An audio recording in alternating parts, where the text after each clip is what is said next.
Hello बच्चों, मैं हूँ आलोक तिवारी और सनशाइन क्लासेस में आपका स्वागत है। बच्चों, ये रेशियो एंड प्रोपोर्शन का पार्ट नंबर 2 है। चलिए आज का टॉपिक हम लोग स्टार्ट करते हैं। पिछले वीडियो में मैं आपको रेशियो के बारे में पूरा एक्सप्लेन कर दिया था। आज हम लोग प्रोपोर्शन के बारे में डिस्कशन करेंगे। तो आज का टॉपिक चलिए स्टार्ट करते हैं। ठीक है बच्चों, तो देखिए प्रोपोर्शन अब होता क्या है।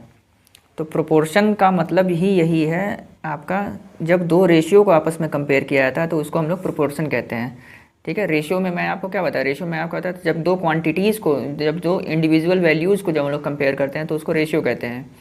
लेकिन प्रोपोर्शन में आपका ठीक थोड़ा सा चेंजिंग है। जब दो रेशियोज़ का कंपैरिजन किया जाता है तो उसको हम लोग प्रोपोर्शन कहते हैं। जैसे मान लीजिए एग्जांपल की अगर बात की, जैसे मान लीजिए पहला रेशियो आपका दिया 3:7 एंड जो दूसरा रेशियो है आपका मान लीजिए 7:5 है। ठीक, तो जब इन दो रेशियोज़ को आपस में हम लोग कंपेयर करते हैं, इनकी तुलना करते हैं, तो इसको हम लोग प्रोपोर्शन कहते हैं। ठीक है बच्चों, फॉर एग्जांपल। और हाँ, एक चीज़ और, प्रोपोर्शन का साइन जो होता है ये आपका 4 डॉट होता है। रेशियो में आपका डबल डॉट होता है, 2 डॉट होता है, लेकिन प्रोपोर्शन में आपका 4 बार 4 डॉट होता है। और इसको हम लोग प्रोपोर्शन भी कहते हैं, इसको हम लोग प्रोपोर्शन कहते हैं, या फिर इसका दूसरा नाम जो है वो सच दैट भी है, सच दैट। ठीक है बच्चों।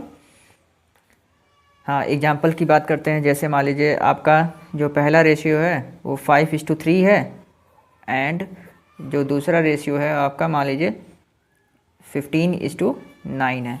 ठीक है बच्चों, अब इसको हमको चेक करके ये बताना है क्या ये दोनों रेशियोज़ जो है प्रोपोर्शन में है कि नहीं है। तो प्रोपोर्शन में तभी होगा जब इसकी वैल्यू और इसकी वैल्यू दोनों सेम आ जाए। तो 5:3 है, तो 5:3 को जब मैं सॉल्व करूँगा तो 5/3 लिखूँगा। अब ये सॉल्व नहीं हो सकता क्योंकि दोनों ही प्राइम नंबर्स हैं। ठीक है, और यहाँ पे 15/9 को जब मैं सॉल्व करूँगा तो देखिए ये रिड्यूस हो सकता है, तो 3 3 जा 9 और 3 5 जा 15, यानी इसको जब मैं सॉल्व किया तो 5/3 आ गया। देखिए पहले रेशियो का भी 5/3 आंसर आ रहा है, दूसरे रेशियो का भी 5/3 आ रहा है। तो हम ये बात कह सकते हैं कि 5:3 और 15:9 ये दोनों के दोनों प्रोपोर्शन हैं। और इसको लिखेंगे कैसे, तो इसको हम लोग इस प्रकार से लिख सकते हैं 5:3, फिर उसके बाद से 4 बार डॉट लगाएंगे यानी प्रोपोर्शन का साइन लगाएंगे और 15:9 लिख देंगे। यही हमारा आंसर हो जाएगा बच्चों। ठीक है, आई होप आपको समझ में आ रहा होगा। चलिए बच्चों आगे बढ़ते हैं। अब देखिए अगला टॉपिक हम लोग का जो है वो रूल होता है प्रोपोर्शन का। प्रोपोर्शन में आपका एक छोटा सा रूल होता है, इसको समझते हैं। जैसे मान लीजिए कोई टर्म्स हैं, कोई रेशियोज़ है A:B और C:D।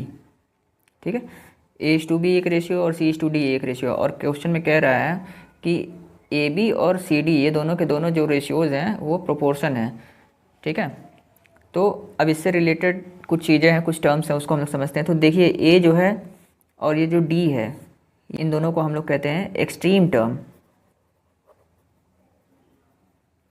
एक्सट्रीम टर्म यानी जो बाहर बाहर साइड में लिखा हुआ है उसको हम लोग एक्सट्रीम टर्म कहते हैं, या आउटर टर्म भी कहते हैं। एक्सट्रीम टर्म कहिए या फिर आउटर टर्म भी कहिए, आउटर टर्म। ठीक, सेम उसी तरह ये देखिए B और ये जो C है, तो B और C दोनों जो है अंदर की तरफ लिखा हुआ है, तो इसको हम लोग कहते हैं मिडिल टर्म या फिर inner term. Inner term, middle term कहिए या इनर टर्म कहिए, यानी अंदर अंदर वाले चीज़ों को। अब इससे रिलेटेड जो है फार्मूला है बच्चों, उसको जल्दी से देखते हैं। तो फार्मूला सिंपल सा है। क्या है फार्मूला, तो देखिए product of extreme term equal to होता है प्रोडक्ट ऑफ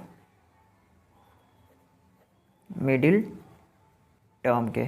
यानी एक्सट्रीम टर्म का मल्टीप्लिकेशन मिडिल टर्म के मल्टीप्लिकेशन के इक्वल होता ही होता है, ये फार्मूला है। अगर कोई दो रेशियो जो है आपस में प्रोपोर्शन में है, ठीक है, तो प्रोडक्ट ऑफ एक्सट्रीम टर्म यानी एक्सट्रीम टर्म का मल्टीप्लाई करिए और मिडिल टर्म का मल्टीप्लाई करिए, ये दोनों के दोनों ही आपका हमेशा इक्वल होगा बच्चों। ठीक है, ये बच्चों मैं एग्जांपल से आपको समझा देता हूँ। जैसे मान लीजिए क्वेश्चन आपका दे दिया जाए 5, 4, 20 16। ठीक है, अब क्वेश्चन में आपसे ये कहा जाएगा 5, 4, 20, 16 ये प्रोपोर्शन है या नहीं है, इस चीज़ को आपको प्रूव करना है। तो इसमें देखिए 5 और 16 को हम लोग एक्सट्रीम टर्म मान करके चलेंगे और 4 और 20 को मिडिल टर्म मान करके चलेंगे और इनका प्रोडक्ट निकालेंगे। तो सबसे पहले हम लोग फाइंड करेंगे प्रोडक्ट ऑफ एक्सट्रीम टर्म। तो एक्सट्रीम टर्म पे आपका ये देखिए 5 है और 16 है, तो 16 5 जा 80 होता है। सेम इसी तरह प्रोडक्ट ऑफ मिडिल टर्म निकाल लेते हैं, तो मिडिल टर्म पे आपका देखिए 4 और 20 है, 4 मल्टीप्लाई बाई 20 हो जाएगा, तो 24 जा 80। देखिए दोनों का प्रोडक्ट सेम आ गया। जब दोनों का प्रोडक्ट जब सेम आ जाएगा तो इस चीज़ को हम लोग इस प्रकार से लिख देंगे 5:4 प्रोपोर्शन 20:16। यही हमारा आंसर हो जाएगा। यानी ये जो नंबर गिवन है आपका ये प्रोपोर्शन है। ठीक है, प्रोपोर्शन नहीं होगा तो लिख देंगे हम लोग दिस इज़ नॉट प्रोपोर्शन। ठीक, और प्रोपोर्शन कब होगा मैं फिर से बता देता हूँ, जब एक्सट्रीम टर्म का मल्टीप्लिकेशन यानी बाहर वाले नंबर का मल्टीप्लाई करिए और अंदर वाले नंबर का मल्टीप्लाई करिए, दोनों इक्वल आता है, दोनों अगर वैल्यू सेम आती है तो प्रोपोर्शन होगा, नहीं तो नहीं होगा। ठीक है बच्चों, आई होप आपको मेरी वीडियो समझ में आ रही होगी। अगर समझ में आ रही हो तो प्लीज़ वीडियो को लाइक करिए और चैनल को सब्सक्राइब भी कर लीजिएगा बच्चों। चलिए अगले टॉपिक पे आते हैं, आगे बढ़ते हैं बच्चों। अगली वैरायटी मैं आपको दिखाता हूँ। जैसे मान लीजिए इसमें क्वेश्चन आपका कुछ इस तरह से दिया रहेगा, लिखा रहेगा 3:8 प्रोपोर्शन आपका 9:x। ठीक है, क्वेश्चन इस तरह से दिया रहेगा और कह देगा find the value of x, यानी इस x की जो है वैल्यू आपको फाइंड करनी है। ठीक, तब इसमें क्या करेंगे, सिंपल सा क्वेश्चन है। देखिए इसमें आपको करना कुछ नहीं है, सबसे पहले हम लोग प्रोडक्ट ऑफ एक्सट्रीम टर्म, मैं यहाँ शॉर्टकट में लिख देता हूँ formula, product of extreme term equal to product of middle term. ठीक, ये फार्मूला होता है। तो एक्सट्रीम टर्म पे आपका क्या है, 3 है और x है, तो 3 का x में जब मल्टीप्लाई करेंगे तो 3x हो जाएगा, और 8 है मिडिल टर्म पे और 9 है, तो 8 मल्टीप्लाई बाई 9 हो जाएगा बच्चों। अब 3 को ट्रांसफ़र कर लेंगे तो 3 और x का यहाँ पे मल्टीप्लाई हो रहा है, तो 3 दूसरी तरफ जब ट्रांसफ़र होगा तो ये आपका डिवाइड के फॉर्म में हो जाएगा। ठीक है, अब देखिए जो रिड्यूस होगा उसको रिड्यूस कर लेंगे, तो 3 1 जा 3, 3 3 जा 9, यानी आपका यहाँ पे क्या बचा, 8 बचा और 3 बचा, तो 8 3 जा 24, यानी x की जो वैल्यू है, जो x की वैल्यू है वो आपका क्या आ गया, 24 आ गया। इस तरह से करके हम लोग फाइंड कर सकते हैं। अब x की वैल्यू आपका कहीं पर भी हो, पहले दूसरे तीसरे चौथे कहीं भी हो, हम लोग इसी फार्मूले का यूज करके सिंपल तरीके से निकाल सकते हैं बच्चों। चलिए बच्चों अब अगले टॉपिक की बात करते हैं। देखिए बच्चों ये बहुत ही इंपॉर्टेंट टॉपिक मैं आपके सामने डिस्कस करने जा रहा हूँ अब, जिसका नाम है कंटिन्यूड प्रोपोर्शन। कंटिन्यूड प्रोपोर्शन क्या होता है, इम्पॉर्टेंट टॉपिक है, समझते हैं इसको। तो कंटिन्यूड प्रोपोर्शन, नाम से ही पता चल रहा है कंटिन्यू हो रहा है, ऐसा प्रोपोर्शन जो कंटिन्यू के फॉर्म में है। जैसे मान लीजिए आपका कोई टर्म है A:B:C, ठीक है, 3 ही टर्म आपका दिया रहेगा, A:B:C रहेगा, और क्वेश्चन में कहा जाएगा कि ये कंटिन्यूड प्रोपोर्शन है। तो कंटिन्यूड प्रोपोर्शन ये तभी होगा, इस चीज़ को तभी ये फुलफ़िल करेगा जब B² इक्वल टू AC के होगा। ठीक है, यही इसका फार्मूला है। तो B का मतलब आपका बीच में जो मिडिल टर्म है, A का मतलब फर्स्ट टर्म और C का मतलब थर्ड टर्म। ठीक है, आइए एक एग्जांपल से मैं आपको समझा देता हूँ। जैसे मान लीजिए कह दिया जाए 3, 6, 12, 3, 6 और 12, क्वेश्चन में कहा जाएगा कि बताइए चेक करके कंटिन्यूड प्रोपोर्शन में है कि नहीं है। तो सिंपल, हम लोग करना कुछ नहीं है, सबसे पहले हम लोग B² की वैल्यू निकाल लेंगे। तो B² यानी कि सेकेंड टर्म का स्क्वायर यानी 6 का स्क्वायर, तो 6 का स्क्वायर 36 होता है। फिर इसके बाद AC की वैल्यू निकाल लेंगे, A मल्टीप्लाई C का, तो 3 मल्टीप्लाई बाई आपका 12 हो जाएगा, तो 12 3 जा 36। ठीक, अब देखिए B² की वैल्यू भी आपका 36 आ रहा है और AC की जो वैल्यू है वो भी आपका 36 आ रहा है बच्चों।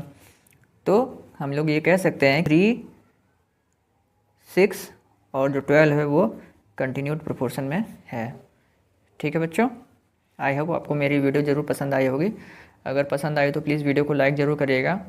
चैनल पर अगर पहली बार आए तो चैनल को सब्सक्राइब भी करिएगा बच्चों। ठीक है। चलिए बच्चों, एक वैरायटी का और क्वेश्चन मैं आपको समझा देता हूँ। जैसे मान लीजिए क्वेश्चन आपको दे दिया जाएगा, लिखा रहेगा 36:54:x, ठीक है। क्वेश्चन में कहा यह जाएगा कि 36:54:x जो है वो कंटिन्यूड प्रोपोर्शन में है। कंटिन्यूड प्रोपोर्शन में है तो हमको ये जो x है इसकी वैल्यू आपको फाइंड करनी है, ठीक है बच्चों। तो अब इसमें x की वैल्यू कैसे फाइंड करेंगे? तो इसमें सिंपल है, देखिए करना कुछ नहीं है। हम लोग को सबसे पहले